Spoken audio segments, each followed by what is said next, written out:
मंच पर उपस्थित आर्य जगत के विख्यात विद्वान सम्मानी आचार्य स्वदेश जी महाराज, अन्य स्वामी जी महाराज, उपदेशक बंधु, धर्म प्रेमी बहनों, भाइयों, बालकों, साथियों, वेद की मर्यादा जब से छूट गई, देश का नाश हुआ, एक कथानक के रूप में कार्यक्रम सुनो। बहनों और भाइयों, महाभारत का युद्ध नहीं हुआ था। महाभारत की लड़ाई नहीं हुई थी जो लगभग 5000 वर्ष पहले हुई। उस युद्ध से पहले इस धरती पर अर्जुन, भीम, नकुल, सहदेव ये भी पैदा नहीं हुए थे तब, और इनके पिता भी पैदा नहीं हुए थे। इसी वंश में एक राजा हुआ था, जिस राजा का नाम था शांतनु। क्या नाम था? शांतनु।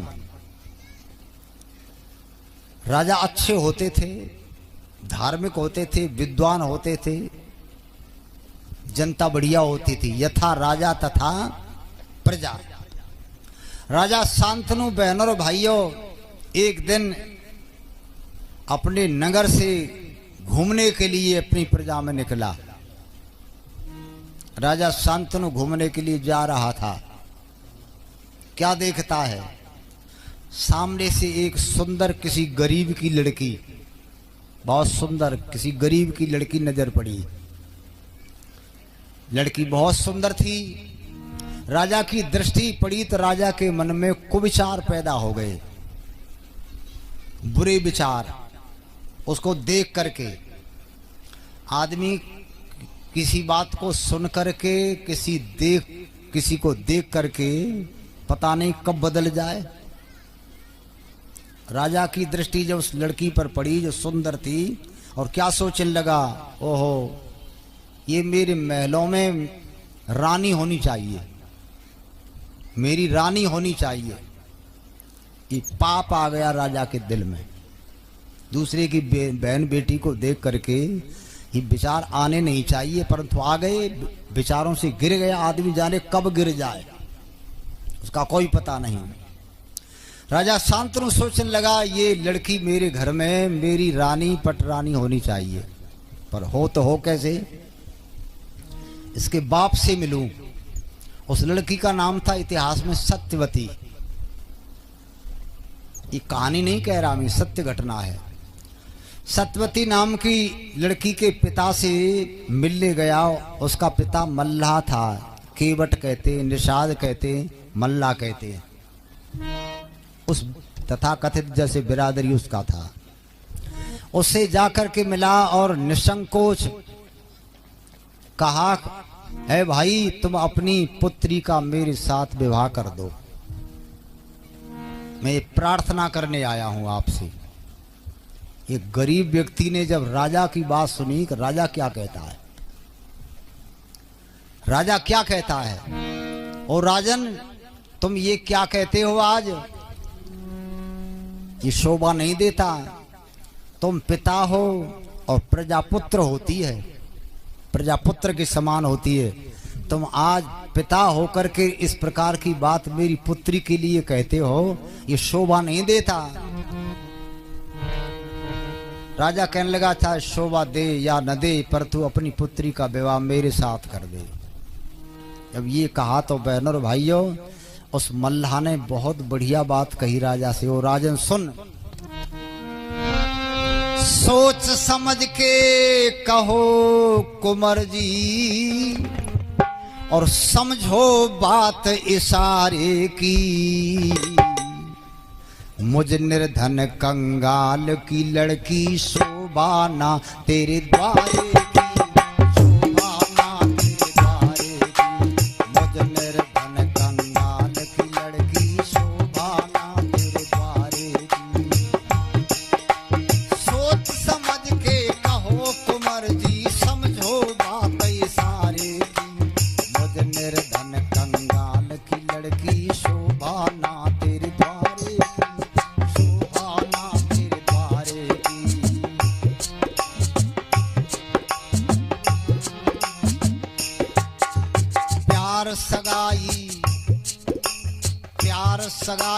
ब्याह मोहब्बत निभे बराबर वालों से।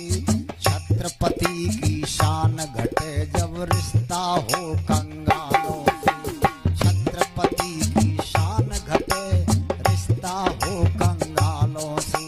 तीखे तीक्ष्ण भालों से, तीखे तीक्ष्ण भालों से ना कीचड़ उठे गिरारे की। मुझ निर्धन कंगाल की लड़की शोभा ना तेरे द्वारे की, शोभा ना तेरे द्वारे की।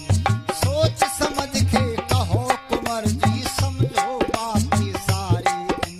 मुझ निर्धन कंगाल की लड़की शोभा ना तेरे द्वारे की, शोभा ना तेरे द्वारे की। क्या कहा उस मल्लाह ने? राजा क्या कहते हो? प्यार, सगाई, ब्याह और मोहब्बत, चार चीज बराबर वालों से अच्छी लगती हैं। हमारा तुम्हारा मेल नहीं है। मैं गरीब हूं और तुम राजा हो। मैं तुमसे रिश्ता जोड़ूं, संबंध करूं तो दुनिया ये कहेगी राजा की रिश्तेदारी कहाँ, राजा की रानी कहाँ की, कब झोंपड़ी में रहता है वहां की। तो राजा तेरी शान घट जाएगी। दुनिया ये कहेगी राजा को यही रिश्तेदारी मिली, तुम्हारी शान घट जाएगी। परंतु बहनों और भाइयों, राजा तो अंधा हो रहा था। कामा तुराणाम भयम न लज्जा। राजा क्या कहता है? ओ बंधु, शान ना घटेगी मेरी, मेरी शान ना घटेगी, तू कर दे संबंध। इस पर भी जब राजा नहीं समझ पाया तो उसने एक और बात कही, सुनो। वो क्या कहता है? राजन सुनो।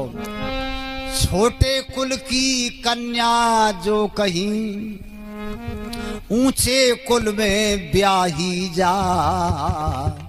और आदर मान नहीं हो उसका, दिन और रात सताई जा, दिन और रात।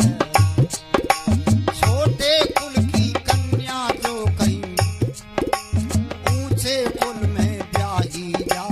आदर मान नहीं हो उसका, दिन और रात सताई जा।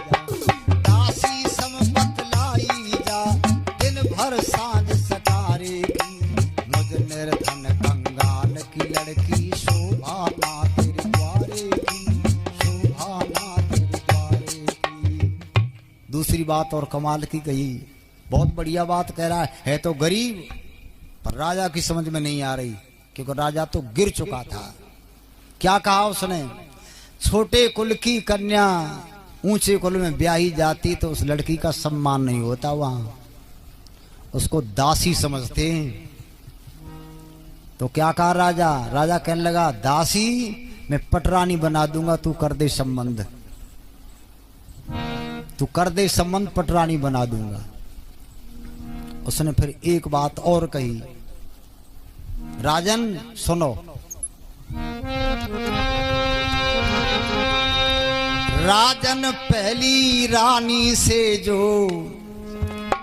पुत्र देवव्रत बलधारी, और वही आपके राज काज का निश्चय होगा अधिकारी, निश्चय होगा अधिकारी।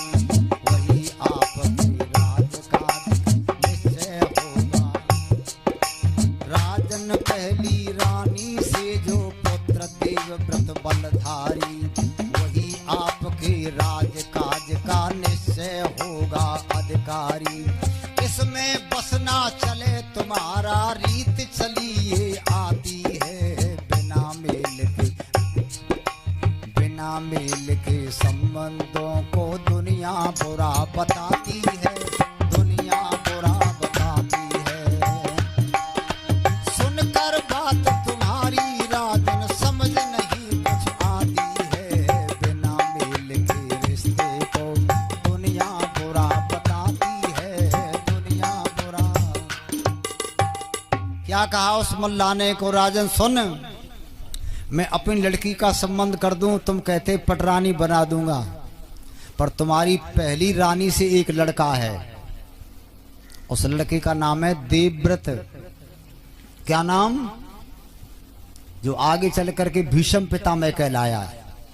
यही लड़का भीष्म पितामह कहलाया था। और राजन आपके एक लड़का है पहली रानी से, उसका नाम देवव्रत है, और मैं अपनी लड़की का संबंध कर दूं तो मेरी लड़की से जो लड़का होगा वो राज्य का अधिकारी ना बनेगा, उसे राज्य ना मिलेगा। बताओ, मैं इस शर्त पर तो कर सकता हूं मेरी लड़की का लड़का राजा बना दिया जाए। अब राजा नहीं बोला। क्यों नहीं बोला? उनके परिवार में बड़े कोई राज्य मिलता था। निराश होकर के राजा घर आया, घर बैठा है उदास। लड़का देवव्रत आ गया। देवव्रत ने कहा, पिताजी उदास क्यों? तो बेटा विवाह करना चाहता हूं। तो विवाह? फिर विवाह करना चाहता हूं और तू उसमें अड़चन है बीच में। तो मैं कैसे अड़चन? लड़का कहने लगा, मैं आपके विवाह में अड़चन कैसे? का ऐसे, मैं जिससे विवाह करना चाहता हूं उसका बाप ये कहता है कि मेरी लड़की का लड़का राजा बना दिया जाए तो मैं लड़की का संबंध कर दूं। परंतु राजन, तुम्हारे परिवार में एक बड़ा लड़का है जिसका नाम देवव्रत है, वो राजा बनेगा। मेरी लड़की का लड़का राजा नहीं बनेगा, वो तो सेवक की तरह से रहेगा, इसलिए मैं संबंध ना करूं। बोल, तेरी क्या इच्छा है? लड़के ने क्या कहा, पिताजी विवाह कर लो और कह देना मैं राज्य नहीं लूंगा, राज्य उसी को दे देना, उसी के लड़के को राज्य दे देना। राजा खुश हो गया, बन गया काम, अब विवाह हो जाएगा, अब मुहूर्त सही है जी। राजा फिर आया और मल्ला से कहा कि तेरी लड़की के लड़के को राजा बना दूंगा, बड़ा लड़का राज्य नहीं लेगा, तू विवाह कर दे। मल्ला ने एक बात और कही, बड़ा चतुर था। राजन सुनो,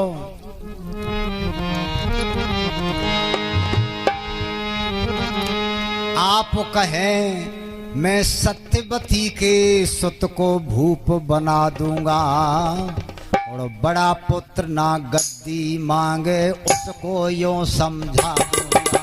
बड़ा पुत्र ना गद्दी मांगे उसको मैं समझा दूंगा। लेकिन आगे एक समस्या और मुझे दिखलाती है, बिना मेल के रिश्ते को दुनिया बुरा बताती है। सुनकर बात तुम्हारी राजन समझ नहीं कुछ आती है, बिना मेल के रिश्ते को तो दुनिया बुरा बताती है। क्या कहा मल्ला ने? कि आप कहते हैं मैं उस लड़के को राजा न बना करके तेरी लड़की के लड़के को राजा बना दूंगा। ये ठीक है, तुम बना दोगे मेरी लड़की के लड़के को राजा, परंतु आगे एक समस्या और है। वो लड़का राजा तो नहीं बनेगा, राज्य नहीं लेगा। अब समस्या क्या है? तो क्या कहा मल्ला ने, सुनो। आगे चलकर दोनों की संतानन हरगिज मानेगी और गद्दी के हित आपस में वे खूब लड़ाई ठानेगी। गद्दी के हित आपस में खूब लड़ाई ठानेगी। कब नर देव नाश हो कुल का रीत चलिए आती है, बिना मेल के रिश्ते को तो दुनिया बुरा बताती है, दुनिया बुरा बताती है। सुनकर बात तुम्हारी राजन समझ नहीं कुछ आती है, बिना मेल के रिश्ते को दुनिया बुरा बताती है, दुनिया बुरा। क्या कहा मल्ला ने?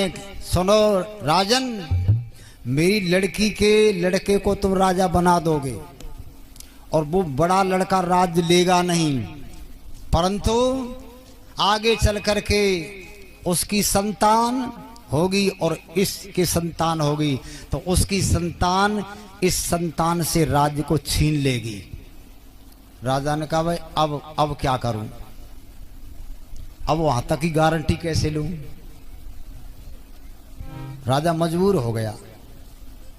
राजा मजबूर हो गया तो फिर आया भीष्म पितामह, जिसका नाम देवव्रत था। बेटा विवाह तो वो कर देगा, और ये उसने स्वीकार कर लिया, तेरे भी स्वीकार कर लिया कर राजा उसी को बना देंगे, तू राज नहीं लेगा, परंतु तेरी संतान उसकी संतान से आगे चल करके राज ले लेगी। लड़के ने क्या कहा देवव्रत ने, पिताजी तुम विवाह कर लो, मैं गद्दी लूंगा नहीं, और मेरी संतान राज क्या लेगी, मैं विवाह ही ना करूंगा। तुम विवाह कर लो, मैं विवाह नहीं करूंगा।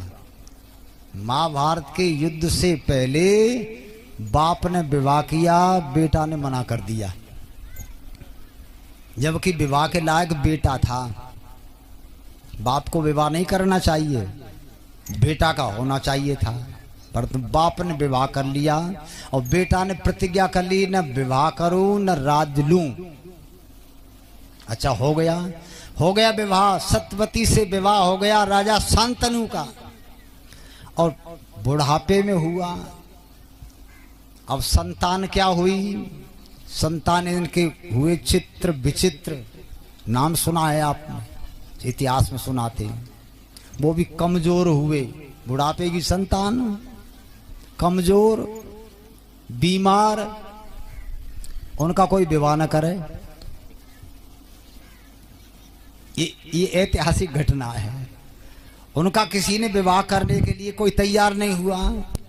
भीष्म ने सोचा, जो बड़े लड़के ने व्रत ले लिया था, ना विवाह करूं न राज लूं, उनका ये मेरे भाई हैं, पीछे जो आई है मेरी मौसी चाची उसके हैं, और ये कमजोर हैं, विवाह इनका होगा नहीं, वंश खत्म। तो क्या कहा, उसने विचार किया, तो वो भीष्म देवव्रत जीत करके किसी राजा की 3 लड़की लाया, और 3 लड़की लाया तो इन दोनों के साथ विवाह करा दिया। अंबा, अंबिका, अंबालिका, तीनों के साथ विवाह हो गया। तीनों का इनके साथ विवाह हो गया। अब ये कमजोर, विवाह तो हो गया, कमजोर का विवाह नहीं करना चाहिए, पर कर दिया भाई वंश चलाने के लिए। थोड़े दिन के बाद ये दोनों सर्वमयी पूर्ण गुण स्वाहा, दोनों खत्म। अब रानी रह गई, वंश कैसे चले, एक बड़ी समस्या आ गई भाई। सत्यवती ने क्या कहा भीष्म से कि बेटा सुन, ये तेरे भाई थे, तैने इनका विवाह करा दिया, ये थे कमजोर, संतान हुई नहीं, ये मर गए और वंश खत्म। का माता जी फिर मैं क्या करूं, का एक काम कर, अभी जो पत्नी है इनको तू अपने घर रख और संतान पैदा कर, वंश चला। उसने कहा संतान हो या न हो, वंश डूबे चा तरह, मैं ना करूं, मैं तो व्रत ले चुका हूं। कहिए तो फिर वंश खत्म का, तेरा वंश खत्म हो जा, मैं अपने व्रत नहीं तोड़ूंगा। उसने विवाह उनसे संतान पैदा नहीं की।